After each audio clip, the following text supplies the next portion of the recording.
ఇది చిత్తూరులో 782 ఎకరాల భూమి. Violation of estate abolition act 1948. Combined ఆంధ్రప్రదేశ్లో నేను రెవెన్యూ మినిస్టర్గా ఉన్నప్పుడు నేను ఆలోచించేవాడిని.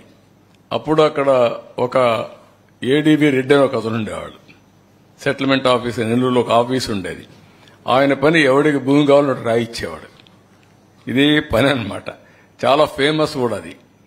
అప్పుడు నేను ఆలోచించాను, ఎప్పుడో అయిపోయింది, ఇప్పుడేంటి ఈయన ఇస్తున్నాడని డిపార్ట్మెంట్ని అబాలిష్ చేశాం.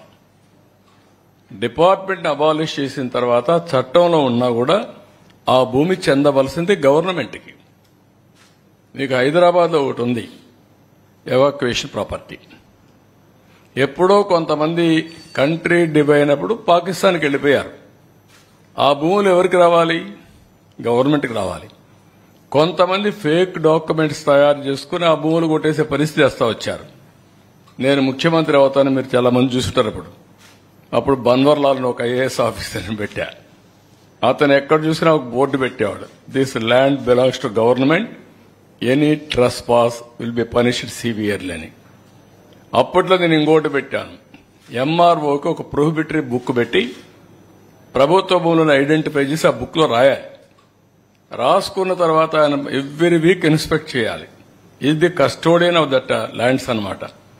అదే సమయంలో కొత్తగా ఎంఆర్ఓ అనేస్తే అవి ఫిజికల్ గా అతనికి హ్యాండ్ ఓవర్ చేసి ఈయన రిలీవ్ కావాలి. That was the rules I passed. 982 ఎకరాలు రాచమార్గంలో ఇచ్చేశారు. అక్కడ పెద్ద లీడర్ ఉన్నాడు దోపిడీ చేయడానికి. ఇది పుంగనూరు కాన్స్టిట్యున్సీ. అంటే ఎక్కడికి పోయారో నాకు అర్థం కావడం లేదు. అంటే ఏమైనా జరిగిపోతుందనే ధీమా, ఏమి చేసినా మేము తప్పించుకుంటామని ఒక గర్వం వచ్చి ఇష్టానుసారంగా చేసే పరిస్థితికి వచ్చారు. ఇవన్నీ కూడా ఫేక్ డాక్యుమెంట్స్ వీళ్ళు క్రియేట్ చేసుకున్నటువంటివి.